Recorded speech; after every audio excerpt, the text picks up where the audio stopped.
नमस्कार दोस्तों, my exam practice में आप सभी लोगों का बहुत बहुत स्वागत है।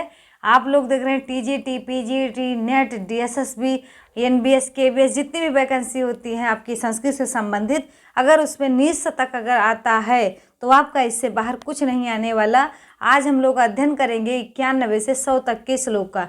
इससे पहले हम लोग 90 तक पढ़ चुके हैं, आप जाके प्ले लिस्ट में देख सकते हैं। तो देखते हैं, ये लिखे हैं कि बेहतर ही बेहतर बना सकता है।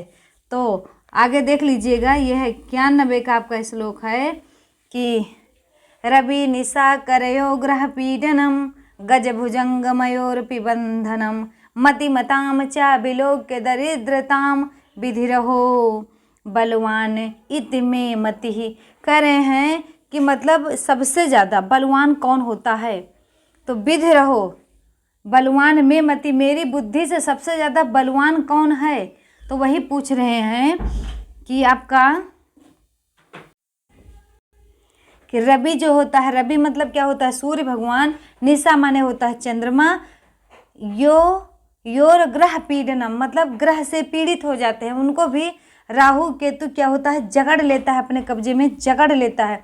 तो जब रवि मतलब सूर्य को भी चंद्रमा को भी ग्रह पकड़ रखा है, और गज भुजंग मयूर पिबंधनम, और क्या होता है, गज माने हाथी को, गज माने क्या होता है, हाथी को, तथा भुजंग माने होता है सर्प का भी बंधन में पड़ जाना। पिबंधनम माने क्या होता है, बंधन में पड़ जाना, हाथी और सांप का भी बंधन में पड़ जाना। तो मति मताम चा बिलो के दरिद्रताम, कह रहे हैं कि मेरी बुद्धि से, तो मति मताम माने बुद्धिमानों की बुद्धि से, बुद्धिमानों को भी देखा गया है कैसे, बिलोक के माने देखा गया है, दरिद्रता माने दरिद्रता से, जो बुद्धिमान व्यक्ति होते हैं वो भी दरिद्र देखे गए हैं। तो विधि रहो कि भाग्य कितना बलवान है, विधि कितना बलवान है, मेरी मति से तो भाग्य बहुत बलवान है, मतलब भाग्य सबके लिए हावी हो जाता है। देखिए, रवि के लिए ग्रह पकड़ लेता है, रवि को ग्रहण, सूर्य ग्रहण लगता है, चंद्र ग्रहण लगता है, हाथी और भुजंग भी बंधन में पड़ जाते हैं। चाहे जितने भी बुद्धिमान लोग हैं वो भी दरिद्रता से ग्रसित हो जाते हैं। तो देखिएगा भाग्य कितना बलवान है मेरी बुद्धि से, देखिए भाग्य कितना बलवान है। तो एक बार इसका वाचन करके हम लोग आगे बढ़ जाते हैं कि रवि निशाकर योर ग्रह पीडनम गज भुजंग मयोर पिबंधनम मतिमताम चा विलोक दरिद्रताम विधि रहो बलवान मिति में मति।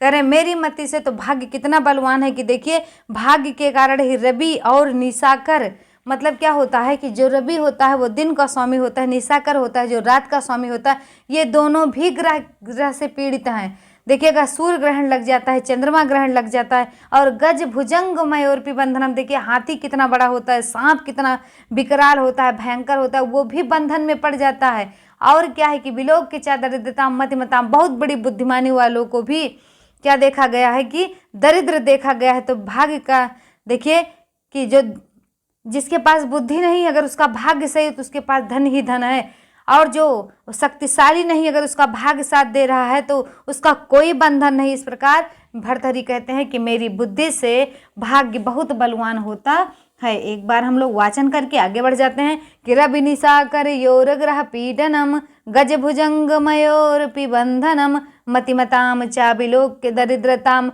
विधि रहो बलवान मिति में मति। तो अगला देखते हैं, आपका है कि देखेंगे 92 नंबर का है श्लोक आपका, सृजति तावद शेष गुणाकरम पुरुष रत्नम अलंकरणम भुवः तदपि तक्षण भंगी करोति चे दहा कष्टम पंडिता कष्टम। तो इसको देखते हैं,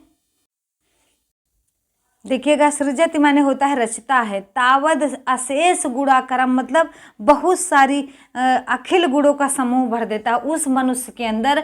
पुरुष रत्नम अलंकरणम माने इस जो पुरुष रत्न होता है उस व्यक्ति का आभूषण, जो मतलब सारे जितने भी गुण होते हैं उन सभी गुणों का समूह रूपी आभूषण उस पुरुष रत्न में भर देता है, रचना कर देता है। देखिएगा कि विधाता कितना मूर्ख होते हैं, अपंडिताम कष्टम लिखा है कि कष्ट देखिए विधाता कितना मूर्ख होता है कि पुरुष को बनाता है और उसमें बहुत सारे गुणों का भंडार भर देता है, गुणों का समूह भर देता है, और इस पृथ्वी पर पैदा कर देता है।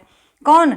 विधाता भगवान। और तदपि और उसी ही तत्क्षण उसी ही क्षण क्या है, क्षणभंगी करोति चे, और उसको कैसा बना देता है, क्षणभंगुर बना देता है। देखिएगा कितने लोग, अब्दुल कलाम आए और बड़ी बड़ी हस्तियाँ आई आपकी जो हैं यहाँ से आई। देखिए वो अशेष गुणा कर्म थे, मतलब वो क्या थे कि अखिल गुणों के समूह थे, उनको भी ईश्वर ने उठा लिया। अभी तक होते तो कितना काम करते। और पुरुष रत्नम अलंकरण भुआ, इस पृथ्वी पर जन्म देते हैं भगवान, बहुत सारे गुणों का समूह भरकर पुरुष रत्न रूपी जीव को पैदा करते हैं, पृथ्वी पर लाते हैं और उसी क्षण उसको क्षणभंगुर बना देते हैं। तो कष्टम अपंडितता कष्टम कह रहे हैं कि विधाता की मूर्खता कितनी कष्टदायी है। देखिए कष्टम अपंडितता मतलब क्या होता है, मूर्खता। किसकी, धा मतलब उस विधाता की मूर्खता देखिए कितना कष्टकारी होती है। अर्थात जब बड़ी बड़ी हस्तियां जब यहाँ से पृथ्वी छोड़कर चली जाती हैं तो बहुत कष्ट होता है। और ये सब कौन करता है, तो ये सब विधाता करते हैं। तो मतलब देखिए विधाता कितना मूर्ख है कि सृजति माने रचता है, भुवः माने इस पृथ्वी पर, पुरुष रत्न अलंकरण मतलब पुरुष रत्न को सुशोभित करता है, और सभी शेष अशेष गुणा कर्म मतलब होता है क्या, कि सभी जितने भी गुणों का समूह होता है सब उस पुरुष के अंदर भर देता है और उसके बाद उसको क्षणभंगुर बना देता है। और देखिए विधाता की मूर्खता कितनी कष्टदायी है। अभी हम लोग देखिए कोई बढ़िया से सामान तैयार करे, वो टूट जाता है तो हम लोग को कितना कष्ट होता है, क्योंकि हम उस पर बहुत मेहनत किए होते। ऐसे जो व्यक्ति जैसे अब्दुल कलाम वगैरह हैं, इनके ऊपर ईश्वर ने बहुत रिसर्च किया होगा, तब जाके एक अब्दुल कलाम साहब को निकाले होंगे। तो अब देखिए उनको मर जाना, उनका मार डाला या वो मर गए, तो इसमें किसकी मूर्खता है, ईश्वर की मूर्खता है। वही बताना चाह रहे हैं कि पहले तो आप क्या करते हैं, बढ़िया पुरुषों को क्या कहते हैं कि अखिल गुणों के समूह से भर देते हैं, उसके बाद उसे क्षणभंगुर बना देते हैं। देखिए ईश्वर की मूर्खता कितनी कष्टदायी है। अगला देखते हैं 93 नंबर का है आपका कि पत्रम,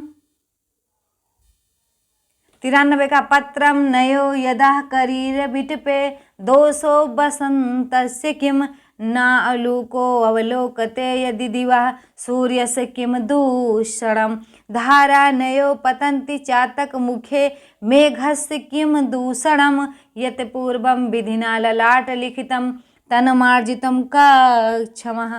कह रहे हैं कि यदि पूर्वम मतलब पहले ही, विधिना माने विधाता ने, ललाट लिखता मतलब आपके मस्तक पर लिख दिया है, तन मार्जितम मतलब उसको, मार्जितम माने मिटाने में, कहा माने कौन, क्षमा माने सक्षम है, तो उसको मिटाने में कौन सक्षम है। देखिएगा कैसे, जैसे पत्रम नयो यदा करीर बिटपे, बिटपे दोषो बसंत सिक्किम, बसंत का दोष क्या है, यदि करील के वृक्ष पर, बिटपे माने होता है वृक्ष पर, पत्र ना आयो, पत्र ना आए तो इसमें बसंत का क्या दोष है। देखो बसंत आता है, सभी फूल खिलते हैं, सभी में हरा भरा, पूरा माहौल हरा भरा हो जाता है, लेकिन करील का जो वृक्ष होता है उस पर एक भी पत्ते नहीं लगते, तो उसमें बसंत का कोई दोष नहीं है। ना उल्लू को अपयवलोकते, कह रहे उल्लू को दिखाई ना दे, यदि दीवा में, यदि उल्लू को दिन में दिखाई ना दे तो सूर्य से किम दोषणम, तो सूर्य का उसमें क्या दोष है। अगला कह रहे हैं कि धारा ने पतंति चातक मुख, अगर धारा है, पतंति माने गिरती है, ना एव मतलब नहीं गिरती है, किसके, चातक के मुख में, तो मेघस्य किम दूषणम, तो मेघ का क्या दोष है। यदि मेघ का जो मेघ पानी बरसता है तो उसमें चातक का मुख में पानी नहीं जा रहा है, ये चातक का भाग्य है। सूर्य क्या कहते हैं, उगता है सुबह, सबको दिखाई देता, उल्लू को नहीं दिखाई देता, ये उल्लू का भाग्य है। बसंत आता है, सब पेड़ पौधे हरे भरे हो जाते हैं, लेकिन करील वृक्ष पर एक भी पत्ता नहीं लगता, वो उसका भाग्य खराब है इसलिए नहीं लगा। यहाँ उल्लू का भाग्य खराब है इसलिए उसको नहीं दिखाई देता। उसमें सूर्य का दोष नहीं है, बसंत का दोष नहीं, मेघ का दोष नहीं है। तो कह रहे हैं मेघ का दोष क्या दोष है कि धारा ने पतंती चातक मुखे, यदि क्या कहते हैं कि चातक के मुख में मेघ के एक भी बूंद या बादल की एक भी बूंद अगर चातक के मुख में नहीं जाती तो उसका मेघ का कोई दोष नहीं है। तो कहा जाता है कि यदि पूर्वम विधना ललाट लिखतम, यदि पूर्व में ही विधाता ने आपके मस्तक पर, ललाट माने होता है मस्तक, लिखतम माने लिख दिया, तन मार्जितम का क्षमा, तो आप उसको मिटाने में कभी सक्षम हो ही नहीं सकते। तो एक बार वाचन करके हम लोग आगे बढ़ जाते हैं। पत्रम नयो यदा करीर बिटपे दोषो बसंतस्य किम नो लूकोऽपि अवलोकते यदि दिवः सूर्यस्य किं दूषणं धारानयो पतन्ति चातक मुखे मेघस्य किं दूषणं यत् पूर्वं विधिना ललाट लिखितं तन्मार्जितं कः क्षमः। अगला देखते हैं 94 नंबर का है आपका प्रश्न, वो है श्लोक कि नमस्यामो देवान् ननु हत विधेयस्ते अपि बसगः विधिर्वन्द्यः सोऽपि प्रतिनियत कर्मैक फलदः फलं कर्मायत्यं यदि किममरैः किंच विधिनः नमस्तस्य कर्मभ्यो विधिरपि न एभ्यः प्रभवति। तो देखिएगा इसमें क्या बता रहे हैं कि नमस्यामो देवान्, कह रहे हैं कि नमस्यामो देवान, ननु कह रहे हैं कि नमस्कार करते हैं। देवा मतलब देवान का मतलब देवताओं को, ननु माने निश्चय ही हम देवताओं को नमस्कार करते हैं। हम सभी जितने भी प्राणी हैं सब लोग देवताओं को नमस्कार करते हैं।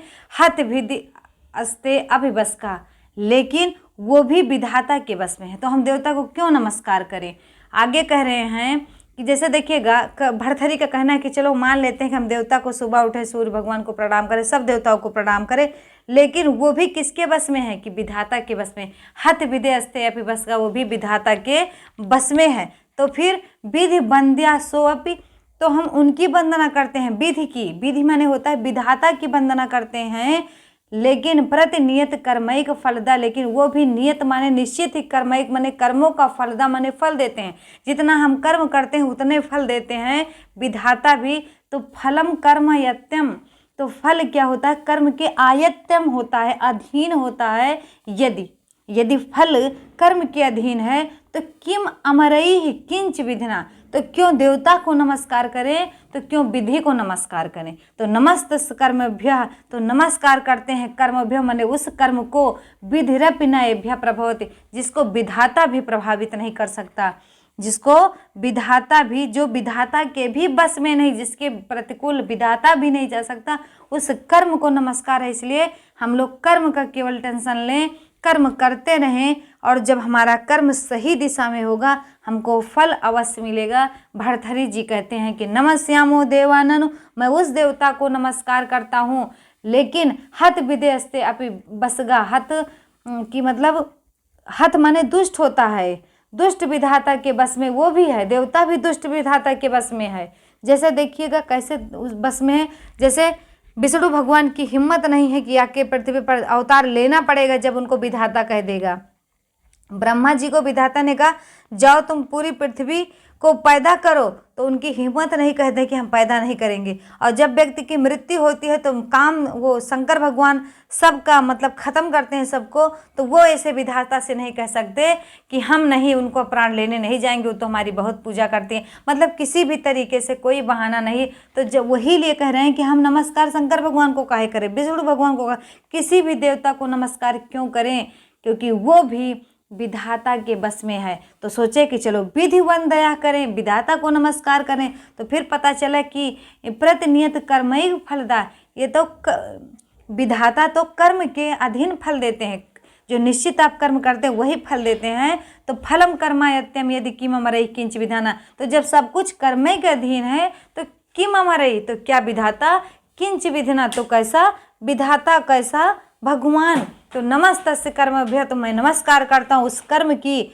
विधिरपि न एभ्य प्रभवति, जिसके अधीन, जिसके प्रतिकूल आपका विधाता भी नहीं जा सकता है। तो देखते हैं एक बार वाचन करके हम लोग आगे बढ़ जाते। नमस्वामो देवा ननुहत विधे अस्ति अपि वसगः विधिर्वन्द्या सोऽपि प्रतिनियत कर्मैक फलदः फलं कर्मायत्यम यदि किम अमरई किंच विधिनः नमस्तस्य कर्मभ्यो विधिरपि न एभ्य प्रभवति।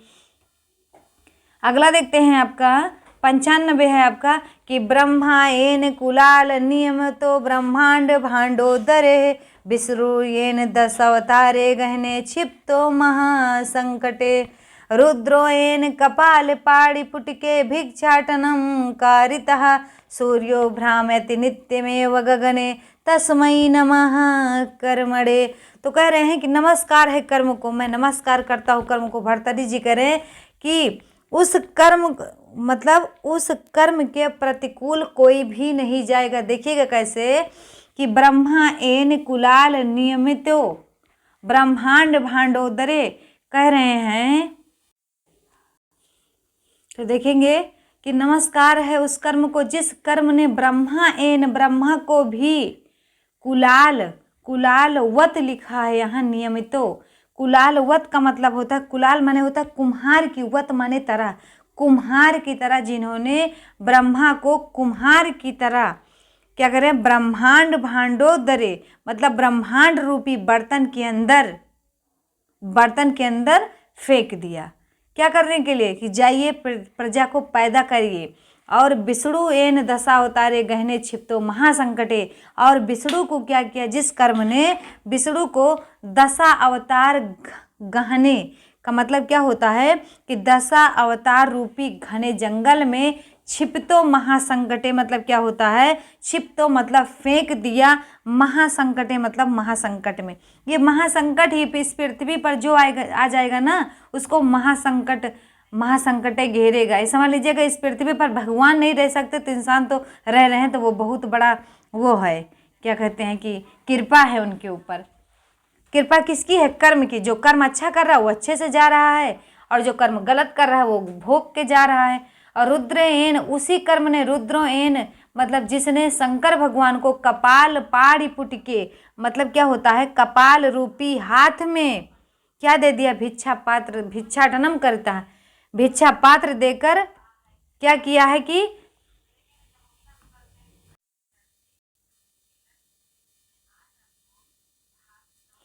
एक बार वाचन करते हैं।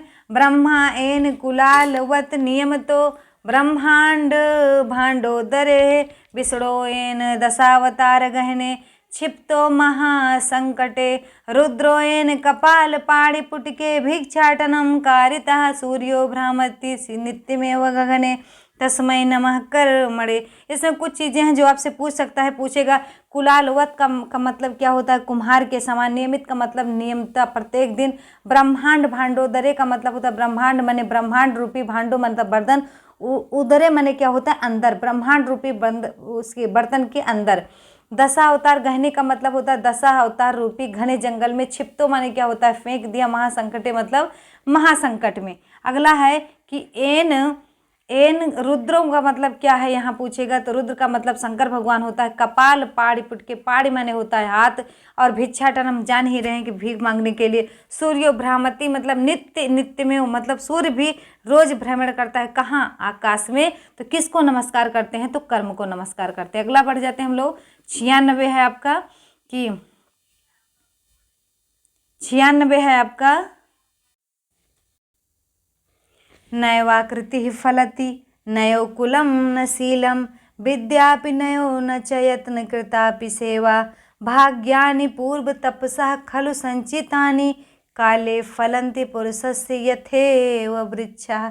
कह रहे हैं भरथरी के अनुसार कि ना एव आकृति मतलब ना ही आकृति फलति मैंने फल देती है, कि मतलब जैसे आपका आकार है, चाहे गोरे हैं, चाहे काले हैं, चाहे अच्छे हैं, चाहे बुरे हैं, चाहे लंबे चौड़े, मतलब किसी भी तरह का आपकी आकृति है, अच्छी है और गलत है मतलब, तो वो फल नहीं देगी। और ना एव कुलम, ना ही आपका कुल फल देगा, कि जो जिस कुल खानदान में पैदा हुए हैं, कि मतलब बहुत बड़ी गाड़ी बंगला ये सब ऊंचा खानदान है आपका, तो वो ना फल वो देगा, ना शीलम, ना शील ही आपका फल देगा। और विद्यापि नयो न चाहे यत्न कृतापि सेवा, जो आपने यत्न पूर्वक कठिन मेहनत करके विद्या को ग्रहण किया है ना, न वो फल देगा। तो भाग्यानि पूर्व तपसा खलु संचितानि, तो भाग्यानि पूर्व तपसा, जो भाग्य होता है ना, पूर्व तपसा जो आप पहले के जमाने, पहले मतलब ये जन्म जो आपका हुआ इससे पूर्व जो आप तप किए हैं वही खल माने निश्चय ही, संचितान माने संचित करेगा। भाग्य ही आपको फल देगा। कब, काले माने समय आने पर, फलंति माने फल देगा, पुरुषस्य माने पुरुष को, यथेव वृक्षा जिस प्रकार से वृक्ष देता है। देखिए आम के महीने में आम बढ़िया, जामुन के महीने में जामुन, केला के उसमें केला, और संतरा के समय में संतरा, मतलब जिस प्रकार से समय आने पर वृक्ष फल देते हैं ना, उसी प्रकार से समय आने पर आपका भाग्य आपका साथ देगा। और वो भी कैसे, जो आप पहले ज़माने में तप किए, पहले युग में, मतलब इस जन्म से पहले जो जन्म हुआ था उसमें आप जो तप किए हैं वही का फल देगा। तो फिर से देख लेते हैं कि ना एव आकृति मतलब ना आकृति फल देती है। यहाँ पूछेगा नयो में तो आपका कौन सी संधि है बताएंगे आप लोग कमेंट बॉक्स में। तो ना एव आकृति, ना ही आकृति फल देती है और ना ही कुल फल देता है, ना ही शील फल देता है, और यत्न पूर्वक की गई जो विद्या है वो भी फल नहीं देती।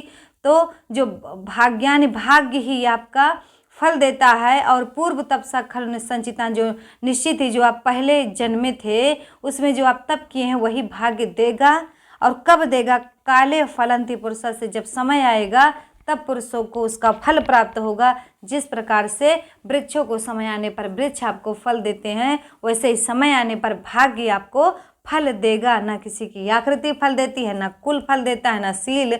मतलब आप अच्छे हो कोई मतलब नहीं, आपका कुल खानदान अच्छा है कोई मतलब नहीं, आपका शील अच्छा है, आप चरित्रवान व्यक्ति हैं कोई मतलब नहीं, आप खूब विद्या बुद्धिमान हो कोई मतलब नहीं है। लेकिन ये इससे कुछ आपको हासिल होने वाला नहीं। आपका जो प्राप्त होगा भरतरी के अनुसार, भाग्य के अनुसार होगा, और वो भी पहले के जो पहले जन्म में आपका हुआ था उसी में जो तप किए हैं, इस जन्म में आप पुण्य पाएंगे उसी का।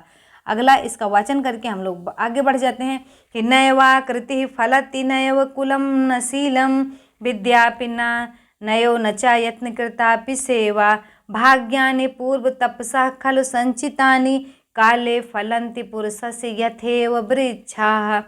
अगला देखते हैं 97 है आपका कि बने रड़े शत्रु जला अग्नि मध्य महारडवे पर्वत मस्तके वा सुप्तम प्रमत्तम विषम स्थितम वा रक्षन्ति पुण्यानि पुरा कृतानि।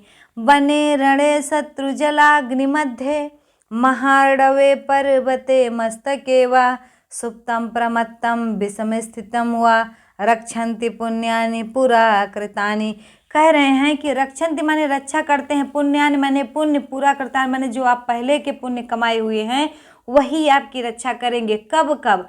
चाहे आप वन में हों, बने मतलब वन में हों, रड़े मतलब युद्ध में हों, शत्रु माने शत्रु के पास हों, जलाग्नि मध्य या जल और अग्नि के बीच हों, कहीं भी आप हैं, चाहे वन में रहें, चाहे रण में रहें, चाहे शत्रुओं के बीच हों, चाहे जल के बीच में हो, चाहे आग के बीच में हो, कहीं भी हैं आप, तो आपका पहले का किया हुआ जो है पुण्य वही आपकी रक्षा करेगा। और क्या है? महाडवे पर्वत मस्तकेवा।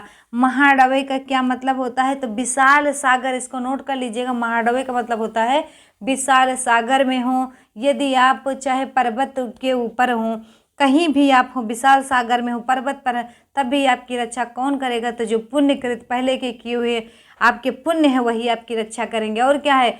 सुप्तम प्रमत्तम विषम स्थितम हुआ। सुप्तम का मतलब होता है सोए हुए, प्रमत्तम का मतलब होता है प्रमत्त हुए, और विषम स्थिति में यही आपकी पुण्य, जो पहले के कमाए हुए पुण्य है वही आपकी रक्षा करेंगे। तो भर्तृहरि कहते हैं कि देखिएगा जो आपका पहले का किया हुआ पुण्य है वही आपकी रक्षा करेगा। वन में हो, चाहे रण में हो, चाहे शत्रुओं के बीच हो, चाहे जल के बीच हो, चाहे अग्नि के, और चाहे महाडवे। महाडवे का अर्थ पूछा जा सकता है तो होता है सागर। पर्वत मस्तक के मतलब पर्वत के ऊपर आप चाहे हों, और चाहे सोए हुए हों, चाहे प्रमत्त हुए हों, चाहे विषम स्थिति में हो, आपकी रक्षा कौन करेगा? तो पुण्यान पूर्व पूरा कृतान, तो जो पहले के किए हुए पुण्य है वही आपकी रक्षा करेंगे।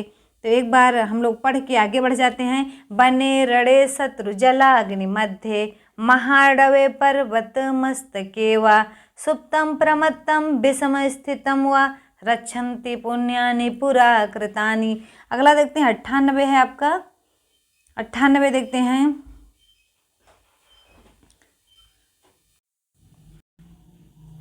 या साधुष्य खलानि करोति विदुषो मूर्खान् हितानि द्वेषिणः प्रत्यक्षं कुरुते परोक्षममृतं हालाहलं तच्छाड़ात् तामाराधाय सतिक्रियां भगवतीं भोक्तुं फलं वांछितं। हे साधो व्यसनै गुणेषु विपुलोऽसि अवस्थां वृथा मा कृतः। कह रहे हे साधु, हे साधु सुनिए। व्यक्तियों को संबोधित करके भर्तृहरि जी कह रहे हैं कि व्यसनै गुणेषु विपुलोस अवस्थां वृथा मा करोति। कह रहे हैं कि दुखों से व्याप्त अनेक गुणों में व्यर्थ ही मत आसक्ति करो। क्यों आसक्ति करते हो? पूजा करो भाई, किसकी?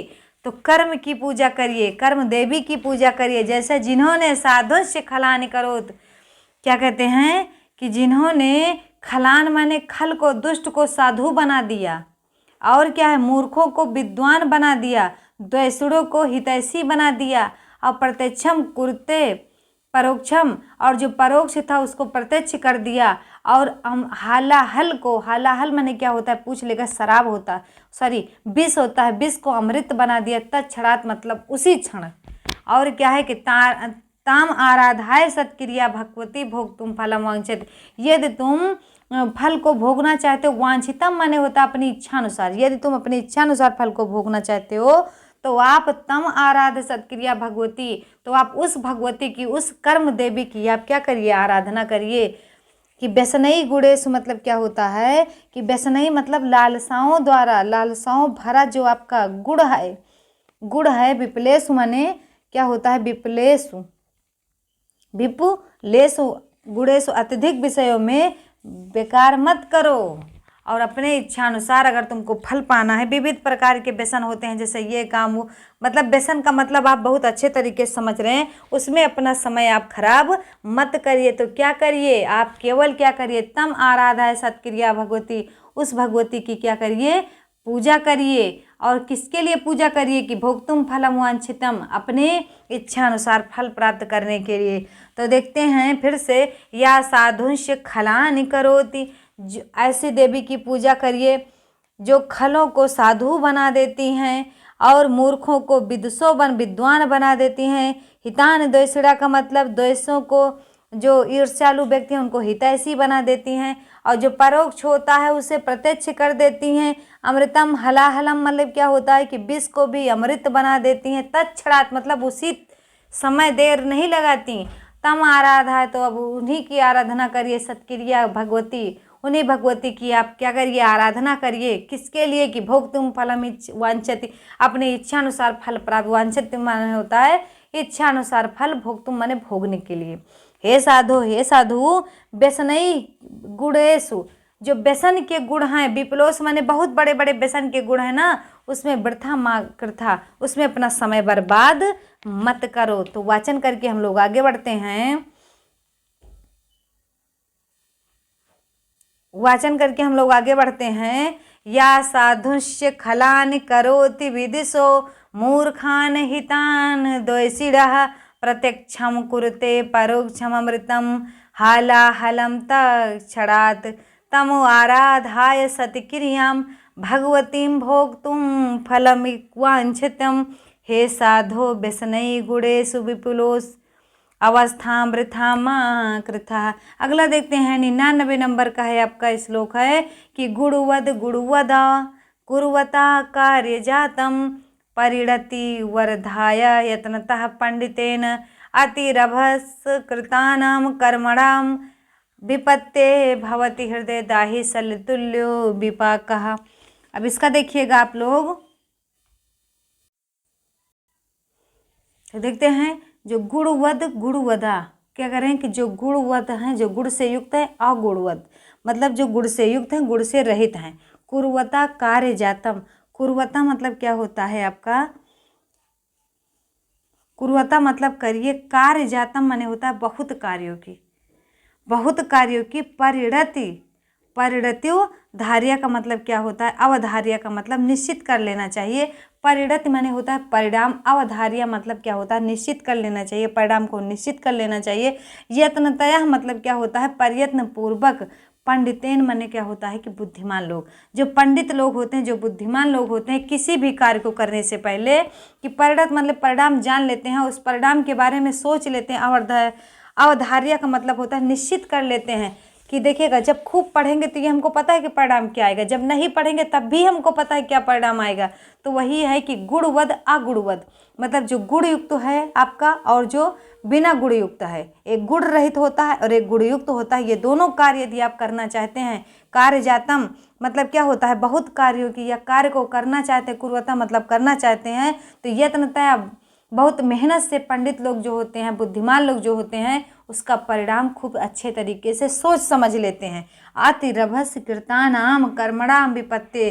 अतिरभस मतलब क्या होता है कि जो अतिरभस अत्यंत शीघ्रता से कृतानाम मतलब किया गया, कर्मणाम मतलब कर्म जो होता है, कर्म वो कैसा होता है, अविपत्ति मतलब विपत्ति के समय तक, विपत्ति के समय तक, भवति माने होता है हृदय, दाही मतलब हृदय को, दाही माने होता है जलाने वाला होता है। और कैसे, शल्य तुल्य विपाका। शल्य तुल्य का मतलब क्या होता है कि कांटे के समान, शल्य माने होता है कांटा, तुल्य माने समान होता है, और विपाका मतलब परिणाम। तो जो जल्दी में शीघ्रता से किया गया काम जो होता है वो हृदय में कांटे के समान चुभता रहता है। हृदय में, हृदय को कांटे के समान क्या होता है, कष्टकारी होता है या चुभता रहता है आपका। तो मतलब कहने का मतलब यह है भर्तृहरि के अनुसार कि कोई भी काम करिए, चाहे गुण युक्त करिए चाहे गुण रहित करिए, लेकिन उसको सोच समझ के करिए कि इसका परिणाम क्या होगा। और शीघ्रता से काम किया गया सदैव दुखदायी होता है, और वो हृदय में आपको कांटे की तरह चुभता रहता है, आपको कांटे की तरह चुभता रहता है जो अत्यंत शीघ्रता से किया गया काम होता है। तो हम लोग क्या करते हैं, एक बार वाचन करके आगे बढ़ जाते हैं। गुणवद अवगुणवदा गुरुवता कार्य चातम परिणत अवर्धाय यत्नतः पंडितेन अतिरभस कृतानाम कर्मणाम आविपत्ते भवति हृदय दाही शल्यतुल्यो विपाका। पूछ लेगा विपाका का मतलब क्या होता है, तो परिणाम होता है।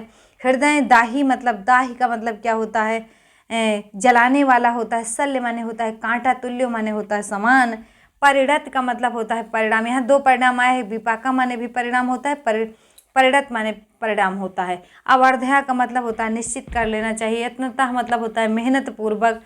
अगला देखते हैं हम लोग 100 नंबर का इस सेशन का ये लास्ट श्लोक है कि स्थाल्याम वैदुर्यमयाम पचति तिल कड़ांश चंदनैर ईंधनौघैः सौवर्णाङ्गुलग्रैः विलिखित वसुधाम अर्कमूलस्य हेतौ कृत्वा कर्पूरखण्डान् वृत्तमिहि कुरुते कोद्रवाणां समन्तात् प्राप्य इमां कर्मभूमिः नाचरति मनजो यस्य तपो मंदभाग्य।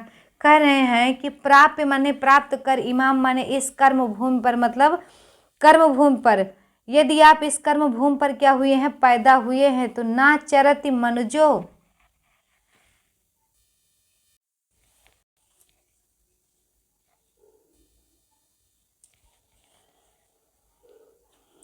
प्राप्य इमाम कर्म भूमि, इस कर्म भूमि को प्राप्त करके, मनुजो माने मनुष्य, यस तपह मंद भाग्य, जो ना चरति मतलब नहीं करता है, मनुष्य तप नहीं करता, वो मंद अभाग्य है। मतलब ये पृथ्वी पर सिर्फ मनुष्य ऐसा प्राणी है जो कुछ भी कर सकता है। मतलब आप देख रहे हैं कि ये आकाश तक उड़ गया है, आकाश तक पहुंच गया। मतलब पूरी दुनिया में अगर कोई काम कर सकता है तो मनुष्य बहुत सारा काम करता है। तो वही भर्तृहरि जी समझा रहे हैं कि इस कर्म भूमि पर ना चरति मनुजो यस तपः मंद भाग्य। अगर आप तप नहीं कर रहे हैं तो आप अभाग्य हैं। और किस तरीके से अभाग्य है देखिएगा कि स्थाल्याम वैदूर्यमय्याम पचति तिल कड़ांश चंदनैः ईंधनौघैः। तो कह रहे हैं कि वैदूर्य मणिम पचति, स्थल्याम लिखा है कि वैदूर्य मणि को क्या कर रहे हैं कि स्थल्याम माने क्या होता है थाली, और वैदूर्य मणि मतलब क्या होता है, वैदूर्य मणि की बनी हुई। स्थाल्याम किसकी बनी है, तो वैदूर्य मणि की बनी हुई है। और उसमें क्या ये चाहे बटलोई कह दीजिए, थाली नहीं सही लग रहा है, कि स्थल्याम माने बटलोई होता है। वो बटलोई किससे बनी है, बटली किससे बनी है, तो वैदूर्य मणि की बनी है। और पचति मैंने उसमें पका रहा है, क्या पका रहा है, तिल कड़ांश, तिल के कणों को, तिल के दानों को पका रहा है। और किस पर पका रहा है, तो लकड़ी भी लगाया है, तो ईंधन लगाया है, कौन सा, चंदन का। समझ रहे हैं कि एक तो पकता नहीं, तिल कभी पकता नहीं है, लेकिन उसको भी पका रहा है, और वो भी किससे, ईंधन की लकड़ियों से। और क्या कर रहा है कि सौवर्ण लांगुल मतलब क्या कर रहा है, जोत रहा है। सौवर्ण मतलब सोने, सोने से बने हुए हल से जोत रहा है। लिखित क्या है कि वसुधाम अर्क मूलस्य हेतु, और सोने के हल से क्या जोत रहा है, पृथ्वी को जोत रहा है। किसके लिए, हेतु माने लिए, अर्क मूलस्य मदार की जड़ के लिए जोत रहा है। बताइए कितना नीच काम कर रहा है। आपको भगवान ने इतना अच्छा बनाया कि आप लोग तब कर सके, लेकिन नहीं कर सकते। तो उसी तरीके से हैं जैसे कि सोने के हल से क्या जोत रहा है, भूमि को जोत रहा है। और किस लिए जोत रहा है कि अर्क मूलस्य हेतु, मदार की जड़ के लिए। बताओ सोने का हल चला रहा है। और क्या कर रहा है, कृत्वा माने कर रहा है कि कर्पूर खंडान मतलब कपूर के खंडों को किसके लिए, वृतमीह कुरते, बाढ़ लगा रहा है। कोद्रवाणाम समन्तात, समन्तात का मतलब क्या होता है, वलिखित, ये जो है विलिखित, ये है जो इसका नोट कर लीजिएगा। विलिखित कई बार पूछा गया इसका कि जोतना होता है। तो देखेंगे कि कोदव के लिए कोदव बोया है और उसी में क्या कर रहा है कि जैसे इतने में कोदव है तो इसकी आरी आर बाढ़ लगा रहा है किसका, कपूर के खंडों से। कपूर कितना महंगा होता है, लेकिन उससे आरी आर बाढ़ लगा रहा है, कपूर उड़ भी जाता है आपका। तो ये है आपका, भर्तृहरि जी कहना चाह रहे हैं कि इस कर्म भूमि पर यदि आपका जन्म हुआ है तो आप तप करिए। अगर जो व्यक्ति तप नहीं करता वो अभागा है, क्योंकि ये शरीर इतना बढ़िया बना है। तो आप समझ लीजिए आप क्या कर रहे हैं। अगर कोई काम कर रहे हैं तो तिल कड़ों को चंदन की लकड़ी ईंधन बना के आप बैदूर मणि से बनी हुई बटलोई में पका रहे हैं। किसको, तिल के कड़ों को। और क्या करें, सोने से बने हुए हल से वसुधा को जोत रहे हो। किसके लिए, अर्क की जड़ के लिए। और क्या करें, कपूर के खंडे को आप क्या कर रहे हैं, वृत्त में बाढ़ लगा रहे हैं। किसके लिए, कोद्रवाणाम समन्तात मतलब क्या होता है कि जो कोदव का होता है, वृत्ति माने चार दीवारी, और चाहे वही बाढ़ कह लीजिए मतलब घेरा, कि क्या कहते हैं कि कोदव को बोए हैं आप खेतों में तो उसी में बाढ़ लगा रहे हैं। प्रापेम इमाम कर्मभूमि न चरित, अगर इस पृथ्वी पर आकर भी कोई मनुष्य तप नहीं करता है तो वो अभागा है। देखिएगा ये शरीर बार बार जन्म नहीं लेगा, तो जितना जन्म ईश्वर ने दिया अगर इस शरीर को, तो जितने साल जिए 60-65 साल कुछ अच्छा कर जाएं कि एक नाम बन जाए हम लोगों का कि हाँ पृथ्वी पर आए थे तो कुछ करके गए। और तो बहुत लोग हैं आते हैं और चले जाते हैं, पता नहीं चलता कितने लोग पृथ्वी पर आ रहे हैं कितने जा रहे हैं। तो कह रहे हैं कि यदि आपका भी जन्म हुआ है इस पृथ्वी पर, भर्तृहरि जी कह रहे हैं यदि आपका भी जन्म हुआ है पृथ्वी पर तो आप इतना सुंदर बॉडी मिली है तो बैदूर मणि की बटलोई में आप तिल के कड़ों को ना पकाइए, और वो भी ईंधन की लकड़ी लगाकर। और आपको यदि शरीर इतना सुंदर मिला है तो आप अर्क की जड़ के लिए सोने का हल ना चलाइए, और कपूर के खंडों से आप कोदव के बाढ़ को मत लगाइए। तो कर्म भूमि, आपको इस कर्म भूमि पर यदि आपका जन्म हुआ है तो आप अच्छे अच्छे कर्म करिए। अगर नहीं करते हैं तो आप मंद भागे, आप अभागे हैं। एक बार इसको क्या करते हैं, वाचन करके हम लोग सेशन का अंत करते हैं। तो स्थ्यालाम बैदूर मय्याम पचति तिलकड़ांश चंदन ईंधन उघई सवड़ लांगुल अग्रही बिलिखत वसुधाम अर्कमूल से हे तो कृत्वा कर्पूर खंडान वृत्तमिहि कुरुते कोद्रुवाणाम समन्तात प्राप्य इमाम कर्मभूमि न चरित मन जो यश तापो मंद भाग्या। तो वीडियो कैसी लगी आप लोग कमेंट बॉक्स में ज़रूर बताइएगा। मिलते हैं 101 श्लोक के साथ, तब तक के लिए पढ़ते रहिए, मस्त रहिए। जय हिंद, जय भारत।